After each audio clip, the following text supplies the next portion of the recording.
Yeah. But Cool. that all being said, we were chatting about the referendums and all these things that are coming up. And one of the things that we were talking about heading in here is the impact on the question of immigration. Yeah. And how that affects us all. So the question of immigration is another big driver within the separatist movement.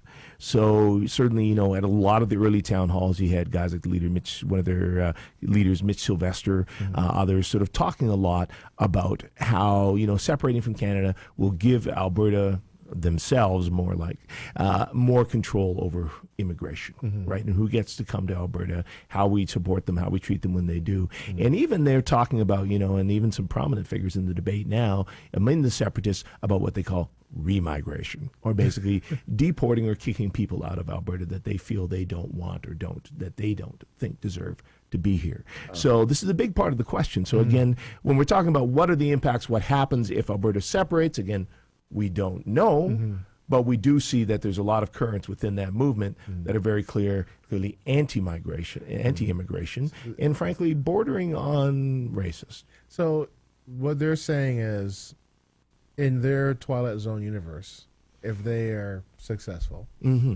someone like myself that has gone through the process of becoming a citizen in Canada, Right. they could determine, say, hey, you know what, G, we need you to move back out there to Saskatchewan for a bit, hang out at the border, reapply for your Alberta citizenship, and we'll decide if we want you to be an Alberta citizen or not. Well, basically, I mean, like all the rules are off, right? Once you decide you're forming a new nation, you build all the rules from scratch. So new constitution, new legislation, all that stuff. So they can kind of set things up how they want to. Yeah. So, are they talking about folks that have been here 20, 30 years? Maybe not. But certainly, one of the challenges that comes with this, Greg, is nobody can look at you on the street and know how long you've been here in Canada. That's right. Right? Yeah. So I could look exactly the same, born and raised here in Alberta, as somebody who just arrived in Alberta 2 years ago. Yeah. All people know is that they see somebody who, to them, looks like someone who isn't from here.